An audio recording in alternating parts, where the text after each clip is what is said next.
la oportunidad de dar a conocer. Me basaré en unas diapositivas, las cuales voy a compartir, y se centra en el tema de la victimización sexual masculina como arma del conflicto armado. Esta ponencia fue elaborada bajo la coautoría también del doctor Leonel Antonio Vega Pérez y el liderazgo del mismo. Entonces, para empezar nuestra ponencia nos vamos a centrar en una frase que sobre todo es de Tatiana Escárraga, publicada en El Espectador, y para ese momento habían 6.700.000 personas reconocidas como víctimas, de acuerdo a lo que nos presenta las diapositivas. Eso fue para el 2014. En la actualidad hay 9 millones de personas reconocidas como víctimas, y dentro de las mismas se encuentran las cifras no datadas de los hombres como víctimas de violencia sexual.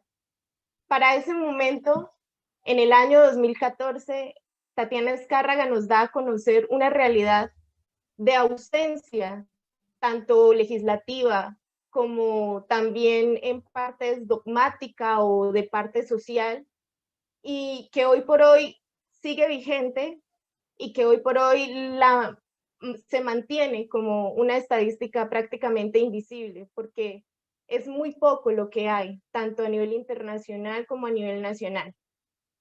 Entonces, para enfocarnos en estas diapositivas, nos vamos a tratar a través de unas palabras claves. Estas palabras las vamos tratando conforme van pasando la ponencia y conforme vamos pasando las diapositivas. Es así como en primer lugar trataremos lo que es la perspectiva de género. La perspectiva de género se empieza a desarrollar en 1968 a través del tratadista Robert Stoller. Él empieza a tratar la diferencia que hay entre las concepciones culturales y la concepción biológica que se había desarrollado hasta ese momento y que había determinado unos cánones de comportamiento.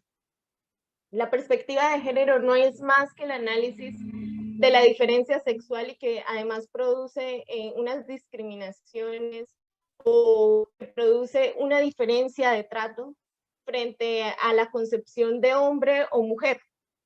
Tiene un contexto relacional, puesto que ahí sí, como palabras de reina, para entender a los también hay que entender a las mujeres. Y de ahí nace el concepto de masculinidad. El concepto de masculinidad surge a raíz de la perspectiva de género. Esta tiene dos categorías. La categoría intragénero, que se divide en la subjetividad y la intersubjetividad de la persona. La subjetividad basándose en un factor biológico y una intersubjetividad que tiene ya que ver como el cómo se concibe la persona. La imagen que tenemos al frente, bueno, es adicionalmente de Eva. ¿Y a qué viene? Viene que justamente a raíz del reconocimiento de la feminidad y el reconocimiento de los derechos de la mujer, es que se empiezan a reconocer los derechos de las masculinidades y que se empieza a reconocer una diferencia de trato entre los hombres y las mujeres, que produce unas desventajas en hombres y mujeres, muchas veces mayoritariamente o sobre todo en las mujeres, pero también en los hombres. Y es el tema que vamos a abarcar. Empieza a reconocerse a través de la quinta conferencia de población y desarrollo, la perspectiva de género, y la cuarta conferencia mundial sobre la mujer en Beijing en 1995. Esto es importante porque debido a esto es que empieza a desarrollarse el concepto de masculinidad y llegamos a reconocer lo que son las masculinidades hegemónicas.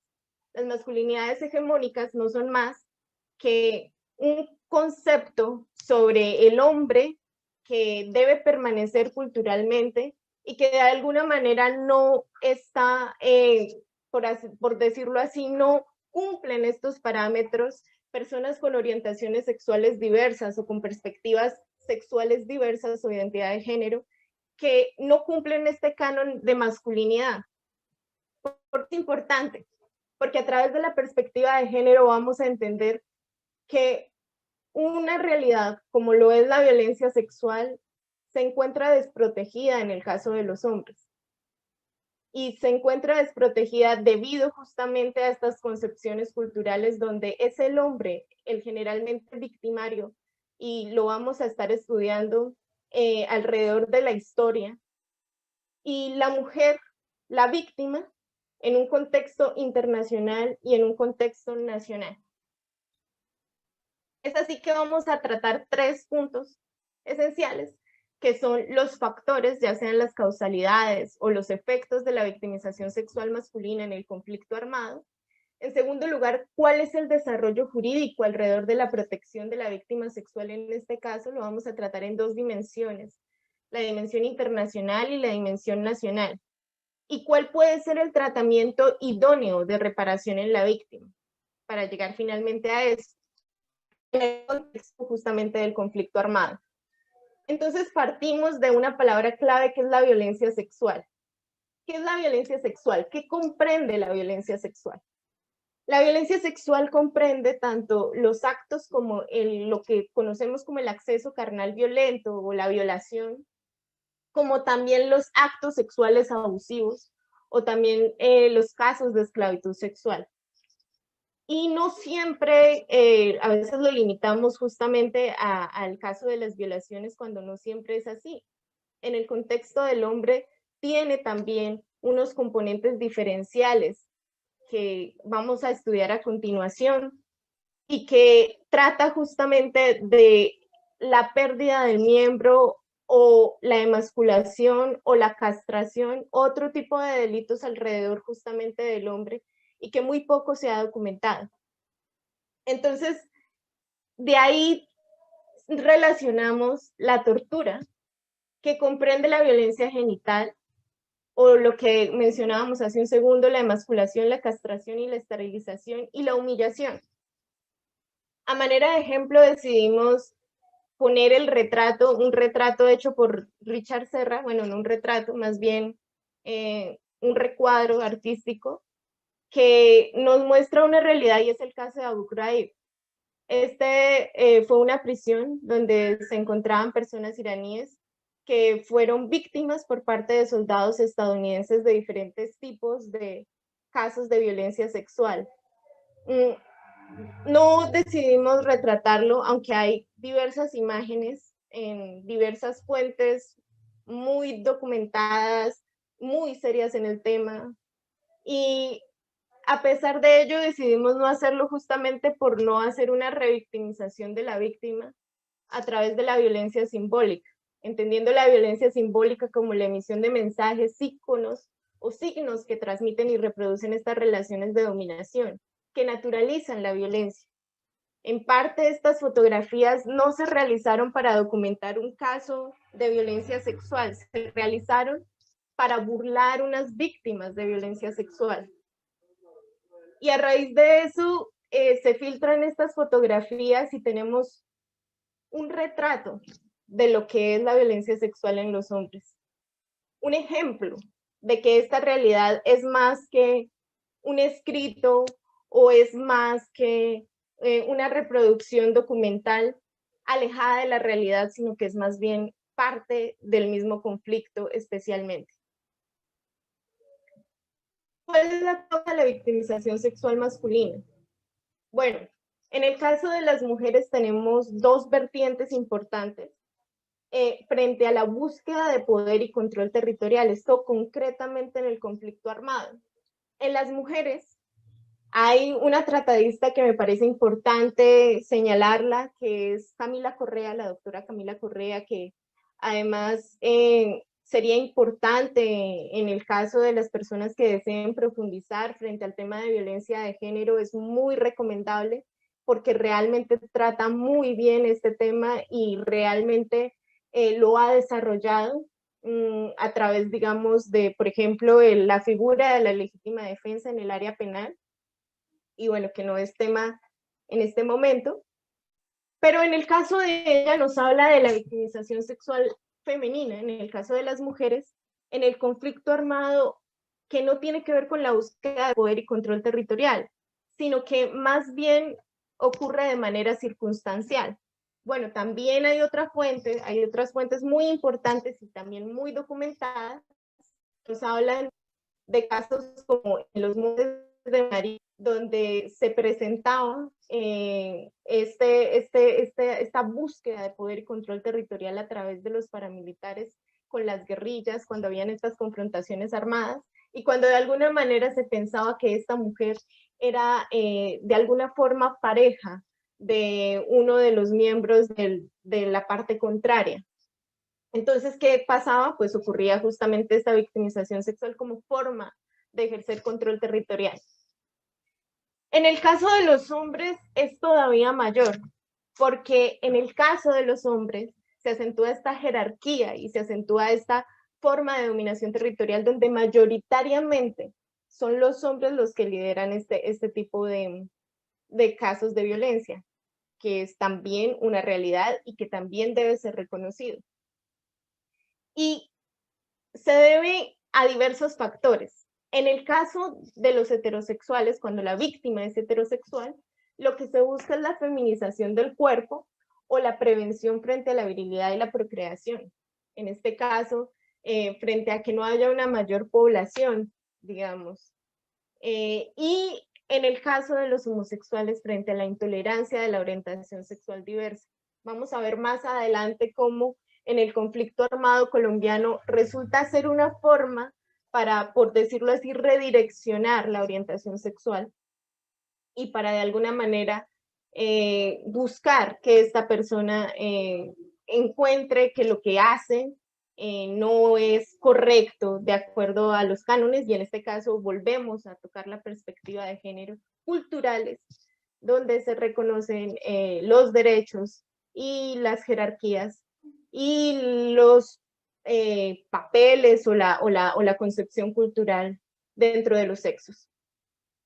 También me parece importante destacar que al igual que los hombres pueden ser víctimas de violencia sexual, las mujeres también pueden ser las victimarias. Este autor que tengo citado daba un ejemplo en el caso de la República Democrática del Congo, donde las victimarias eran guerrilleras y donde victimizaban a los hombres a través de actos sexuales obligatorios que implicaban las burlas y que implicaban las fotografías y que además lo realizaban a través de un acto público, en este caso a través de la penetración forzada. ¿Cuáles son los efectos de la victimización sexual masculina? Bueno, mientras miramos los efectos, voy a además tratar un tema mientras lo visualizamos, y es ¿por qué esto no ha sido una problemática que se ha evidenciado? ¿Por qué no es una problemática que se ha tratado o que a nivel internacional o nacional se ha documentado? Justamente porque no solamente es por la víctima, por la vergüenza que siente al momento en el que es victimizada, sino también porque en el caso en que la víctima da un testimonio, cuando lo da, tiende a hablar de lo que ha visto, más no de lo que ha vivido. Y también vemos que cuando se van a realizar un examen médico, y lo encontramos en diversas fuentes, la victimización sexual masculina no es tan visible, no se ve tan fácil, y en ese mismo sentido es ocultada a través de la rúbrica, la tortura o a través de distintas formas de también victimización distintas a la victimización sexual. En el caso, por ejemplo, de la pérdida de miembros, se lo toma ya sea como una parte general, una mutilación, pero nunca, digamos, se toma en concreto, digamos, frente a la noción que tiene una victimización sexual y que en este caso es un poco más delicada. Y que también no solamente lo vemos a nivel cultural, sino también lo vemos a nivel legal, frente a los delitos que se encuentran estipulados en el Código Penal y que entre otras cosas no se encuentra un delito concreto frente a este caso, como es la castración o la emasculación, sino que vendríamos a recogerlo a través de otros delitos relacionados, como las lesiones personales o demás.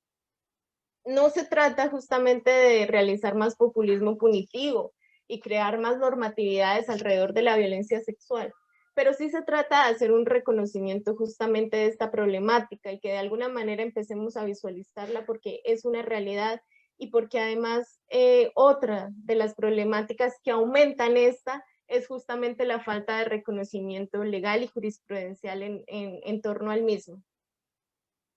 Y en el pie de página encontramos un link. Este link, pues si lo desean más adelante, se los podría pasar. A través de diversas personas conocedoras a nivel mundial de los casos de violencia sexual, como Lara Stemples, Iva Kumaran, etcétera, se reúnen para justamente tratar esta problemática. Y dentro de ellas, ellos dicen que la violencia sexual masculina en el conflicto armado en el mundo es similar en cifras, casi igual en cifras, frente a las mujeres, lo cual no deja de ser un dato muy curioso y además muy importante para tratar.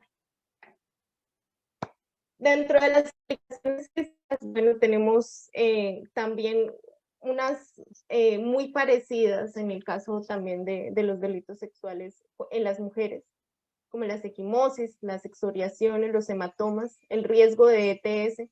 También es cierto que parte de las causas para realizar la victimización sexual masculina es justamente esta, por ejemplo, transmitir enfermedades sexuales.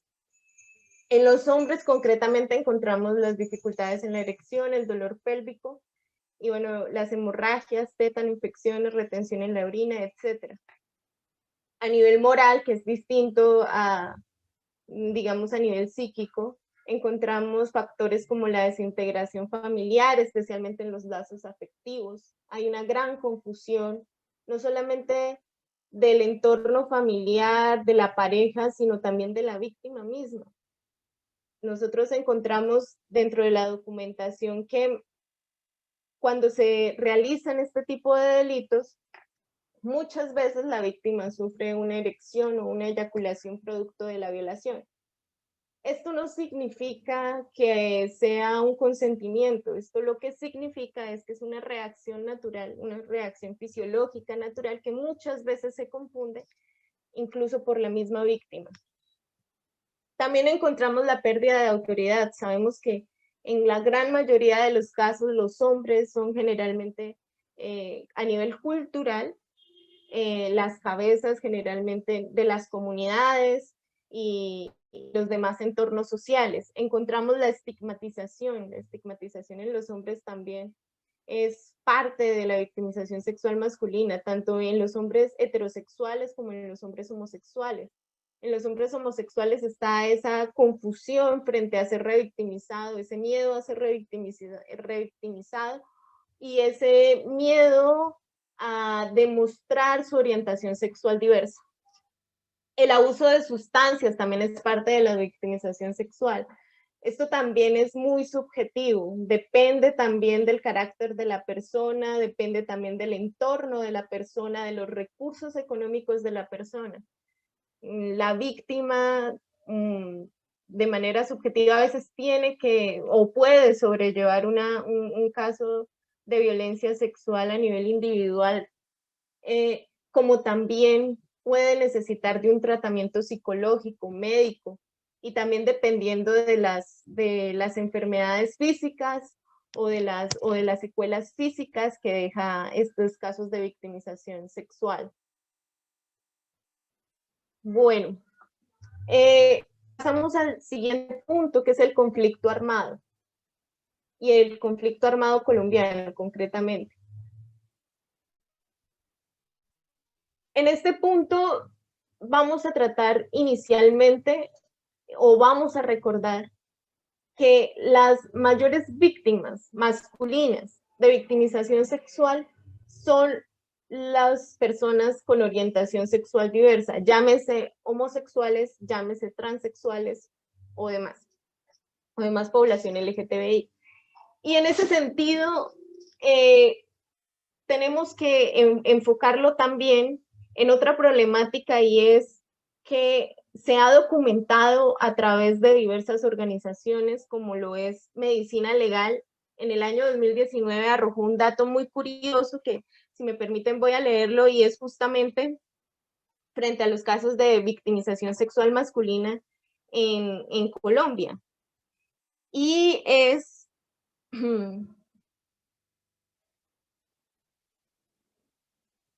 principalmente que dentro de 93 casos documentados en enfrentamientos armados donde las víctimas eran hombres, 27 eran miembros de la fuerza pública, de los cuales 2 miembros de la fuerza pública y 2 de grupos armados al margen de la ley.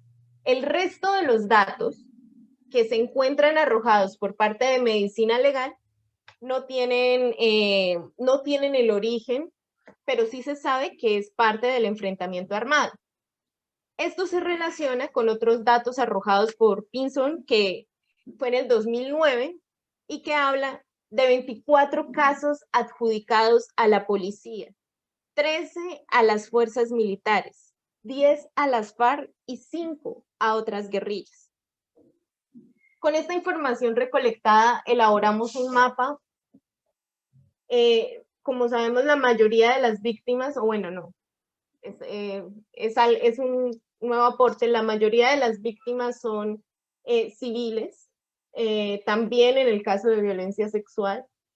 Y aquí nos encontramos en diversas regiones, y podemos notar que la mayoría de los casos ocurren justamente en las zonas fronterizas, en La Guajira, en el Magdalena, los Montes de María, Bolívar, norte de Santander, Antioquia, Urabá, Chocó, Cauca, Valle del Cauca, Nariño y Putumayo. Los que encontramos en la parte negra, los que están en negrito, que son los Montes de María y el Urabá, son las zonas donde principalmente se han documentado la mayoría de los casos de violencia sexual masculina. Y también tenemos documentados casos como en el norte de Santander, en el caso que todos, bueno, que pensaría muchos conocemos, y es el de Dimar Torres, el exguerrillero que, si bien no sufrió un acceso carnal violento, sí se documentó que había sufrido un caso de emasculación antes del homicidio. Entonces, no deja de ser, digamos, estos tipos de casos que los vemos como aislados, pero que pertenecen al marco de la violencia sexual masculina y que pertenecen al marco de alguna manera del conflicto armado. Tal vez no en el conflicto armado, concretamente en el caso de Dimar Torres, pero sí ha sido consecuencia de este. Entonces, es muy importante por esto resaltarlo. Y aquí resaltamos también a Paipa y Paipa, Boyacá, y no lo resaltamos porque sea una región en la que, al menos en los datos que hemos encontrado, se encuentran documentados casos de violencia sexual, sino porque, al contrario, han sido casos donde en esta región se recogieron los casos del conflicto armado colombiano. Fue en el 2019, se reunieron en Paipa, nosotros fuimos y verificamos que realmente había sido así, y se reunieron justamente para comprender y, digamos, lograr el reconocimiento como víctimas y poder tener un tratamiento individual. Todos hombres y todos víctimas de violencia sexual.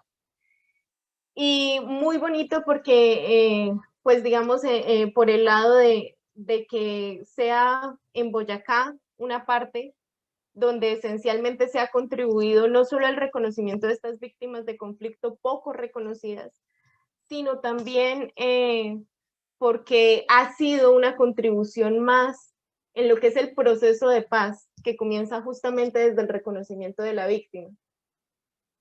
Y fue gracias también a una mujer, Beatriz, que está citada con el apellido, y que fue la que se encargó justamente de documentar estos casos. Estos casos no son accesibles, obviamente son casos muy privados debido a la connotación misma de violencia sexual. Hay muy poca, digamos, documentación, pero es prueba de la existencia del mismo. Ahora pasamos al siguiente punto, que ya es lo que es la normatividad frente a la violencia sexual. Y tenemos dos vertientes.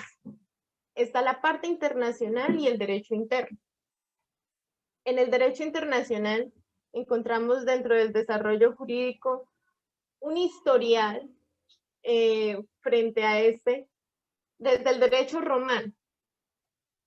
Y en este vemos que no solo hay una discriminación debido al sexo, sino también una discriminación debido a si la persona era libre o esclava. Entonces, en el derecho romano había una mayor sanción en el hombre esclavo, si no estoy mal, la pena de muerte. Y lo mismo ocurría si la víctima era libre o esclava. Entonces, en el caso de que fuera libre, tenía la sanción. En el caso de que fuera esclava, pues a veces se omitía la sanción del mismo. En el fuero del juzgo y en el derecho canónico ya vemos un enfoque en la mujer virgen.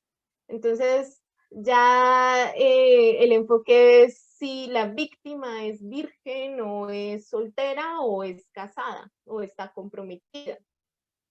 Y bueno, ahí ya nos adentraríamos a otra parte, que es el reconocimiento de la víctima en el caso de la mujer cuando ha sido violentada sexualmente. Pero en todo caso no deja de mostrarnos un contexto donde es la concepción del hombre victimario y la mujer víctima. Como estamos viendo explícitamente dentro de la legislación, está el hombre como victimario y la mujer como víctima. Y aquí voy a citar, en el fuero de juzgo, a manera de ejemplo, está escrito: si algún hombre realizare por fuerza fornicación o adulterio con mujer libre, si el hombre es libre, recibirá 50 azotes, o será dado por siervo a la mujer que hizo fuerza. Si es siervo, será quemado a fuego. Entonces hay un reconocimiento explícito que no solamente lo vemos aquí en las 7 partidas en la legislación hebrea, y además que nosotros reconocemos a nivel histórico, sino también, y me pareció muy importante resaltarlo, también lo vemos en el caso de la legislación indígena antigua. También vemos un historial de donde es la mujer la reconocida víctima y el hombre el reconocido victimario de acuerdo a los casos de violencia sexual. Y ya a nivel internacional, en lo que tenemos actualmente, el centro, digamos, del reconocimiento de la victimización sexual está en el Estatuto de Roma.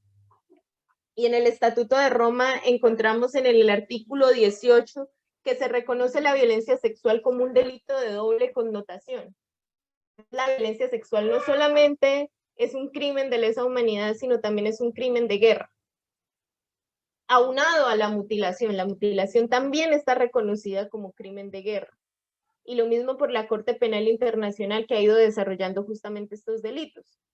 Y lo cual nos serviría muchísimo para estudiarlo en la legislación interna frente a la mutilación genital concretamente. Bueno, la Corte Penal Internacional ha demostrado que la violencia sexual ya no puede tratarse como un daño colateral. Del mismo modo, ha crecido el consenso de que los responsables no sean solamente quienes hayan cometido el delito de propia mano, sino que la responsabilidad recaiga también en los superiores. Y aquí ya nos adentramos en un tema muy de moda ahorita, como es la responsabilidad de mando. ¿Qué tanta responsabilidad tiene el superior jerárquico frente a un delito determinado, en este caso un delito de violencia sexual? Y en esto se recomendaría mucho que nos adentraríamos bien a estudiarlo, puesto que para realizar una responsabilidad en este sentido, habría que ver si se encontraba dentro de las funciones o dentro de un marco estricto de jerarquía, y bueno, mirar el contexto de conflicto y mirar el contexto de cada caso particular, porque no deja de ser descabellado que de alguna manera haya una responsabilidad de parte de una jerarquía superior. En todo caso, es algo que hay que estudiar y que invito justamente a que lo miremos y lo revisemos un poco más, pues ya detenidamente en un plano académico más estricto y un poco menos, digamos, por así decirlo, político, sino verdaderamente jurídico. Y tenemos dentro de la omisión institucional que en las ONGs, si no estoy mal, es Lara Stempler la que lo ha mencionado, que de 4.076 casos de violencia sexual que se han registrado por parte de las ONGs, apenas el 3% hacen una referencia a los hombres, lo cual es importante debido a, por ejemplo, los casos que hemos mencionado y que a nivel internacional se han reconocido, pero que, bueno, no se han documentado incluso por parte de las mismas ONGs. Y aquí vemos unos ejemplos explícitos, taxativos dentro de la misma normatividad de cada ONG. Entonces vemos, por ejemplo, que, o sea, reconociendo la actualidad, porque pues también no hay que hacer una crítica negativa, sino también las críticas positivas que han surgido a raíz justamente de los llamados que se han hecho por parte de tratadistas. Hemos encontrado que ya hay, pero que hay solo en un caso, un reconocimiento de hombres y niños como también víctimas de violencia sexual. En este caso estoy segura, Sivakumaran es un tratadista internacional muy importante que se ha enfocado justamente en los delitos de violencia sexual en los hombres y que es quien menciona esta ausencia de protección legal y de protección jurídica en general. Y encontramos la resolución 1325 del 2000. En la resolución 1325 del 2000, y a mí me parece importante siempre resaltarlo, aun cuando he tenido correcciones frente a esto, y es que expresa una preocupación por el hecho de que los civiles, y particularmente las mujeres y los niños, constituyen la inmensa mayoría de los que se ven perjudicados por los conflictos armados. Pues hombre, es que las mujeres y los niños, empezando porque las mujeres son la mitad de la población, sumémosle a esto los niños, de por sí a nivel general los hombres ya constituyen un nivel menor de población. Entonces, mucho menos vamos a estudiarlo concretamente frente a los casos de violencia sexual. Y bueno, por último, encontramos otra mención, que es la preocupación especial por las mujeres y las niñas. Este caso sí es, si no estoy mal, del comité, bueno, en Naciones Unidas, que lo reitera, pero por parte de un comité que se especializaba concretamente en la violencia de género. La idea no es violencia sexual contra las mujeres, perdón. La idea no es plantear un desconocimiento de la violencia sexual de las mujeres, porque de parte de esta investigación y esta ponencia se entiende que las mujeres deben tener una especial protección debido a la vulnerabilidad y a los casos que se han presentado y sobre todo que se han documentado frente al caso de violencia de género, especialmente en violencia sexual. Además, unos casos de violencia sistemática que deben ser reconocidos y que hoy por hoy pues hemos tenido algunos desarrollos y algunas mejoras frente al reconocimiento de los derechos de las mujeres. Y eso está muy bien y tenemos que seguir trabajando en ello. Pero también es reconocer que, por otro lado, debido a una concepción cultural, en el caso de la violencia sexual, los hombres pueden verse pueden tener una ausencia de protección legal, jurisprudencial y en general a nivel jurídica. Entonces, bueno, esto es importante.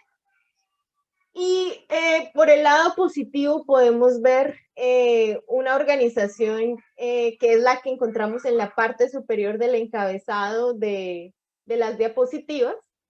Esta es, por así decirlo, una fundación que se tomó de distintas ONGs y de distintos tratadistas que se han unido, entre ellos muchos de los que yo les mencioné. Hay una muy importante que siempre ha trabajado muy fuertemente, que es una mujer, Lara Stemple, que ha trabajado muchísimo en los casos de violencia sexual contra los hombres a nivel internacional, que se encuentra en el video que les mencioné en el pie de página, y que también está aportando en esta organización, es decir, tiene un enfoque general. Es decir, tenemos un pequeño avance en el reconocimiento por parte de las ONGs. Y las imágenes que vemos en la parte inferior son víctimas de violencia sexual, hombres víctimas de violencia sexual que consintieron en hacer estas imágenes para retratar algo que no se visibiliza. Y que se las realizaron en el 2009, que son de la República Democrática del Congo. La República Democrática del Congo tristemente es reconocida por los casos de violencia sexual, no solamente frente a los hombres, sino también frente a las mujeres. Y es un sitio que realmente también ha llevado a diversas organizaciones centradas en los hombres y que ha dado a reconocer justamente esta problemática. Y yo pensaría que fue de allí de donde nació esta preocupación.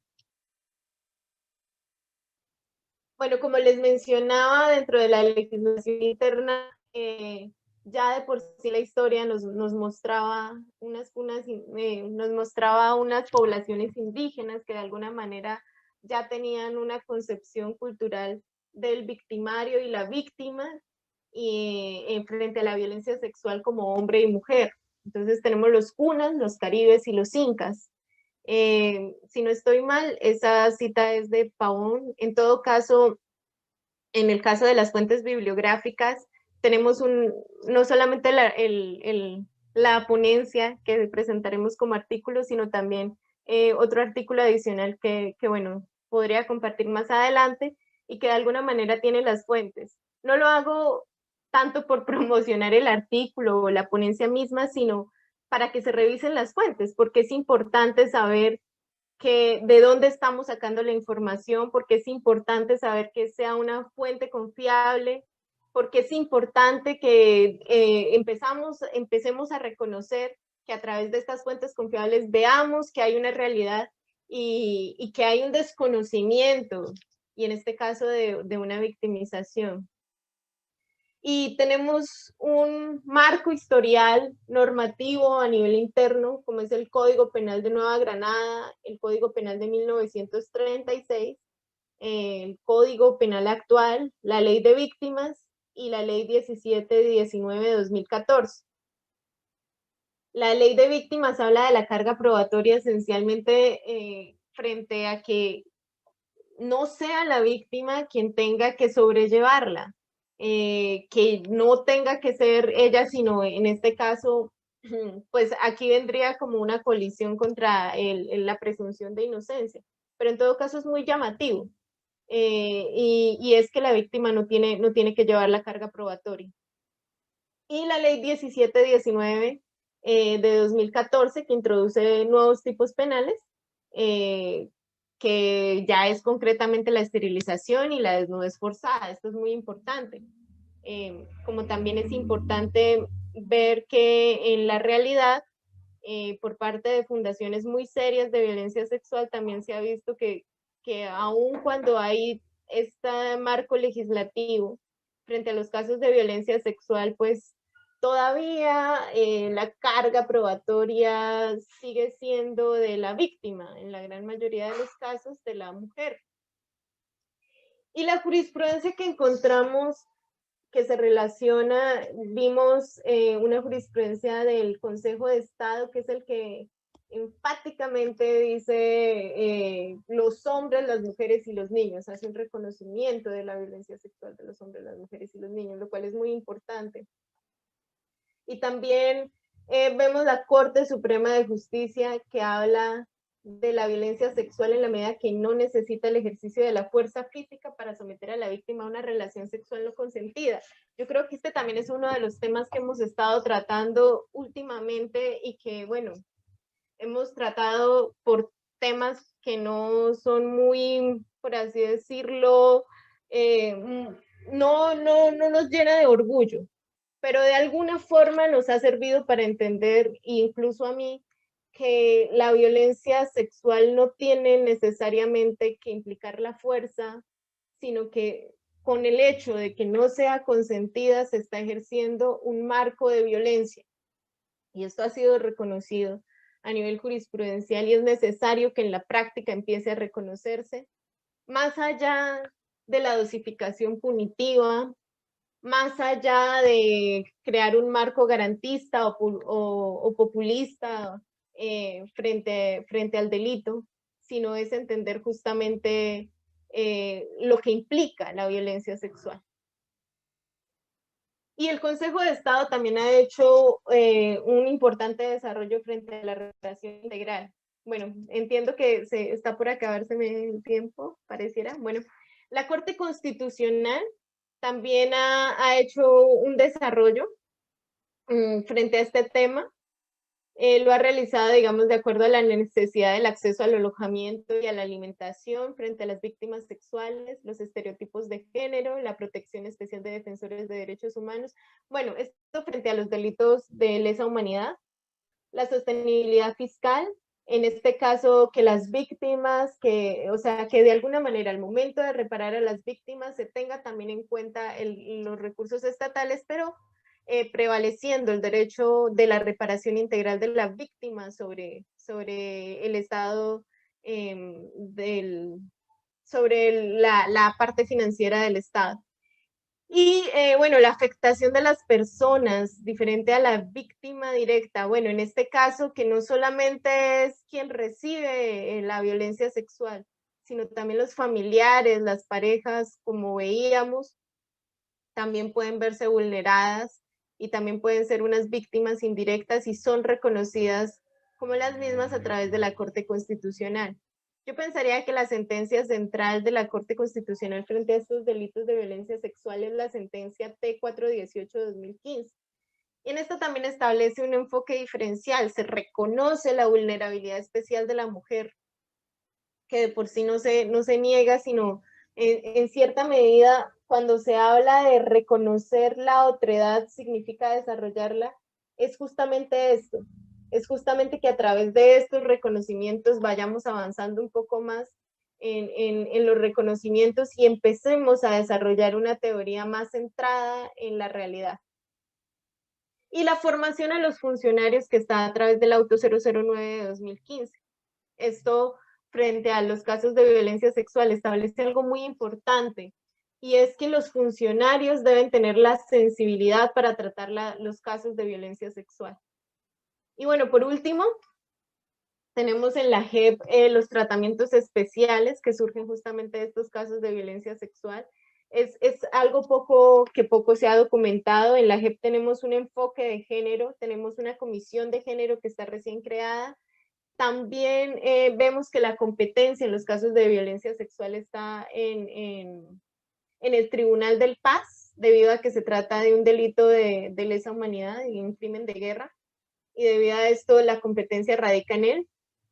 Y bueno, vemos que dentro de las garantías siempre están las generales de garantía de no repetición, y bueno, reparación integral, verdad, justicia.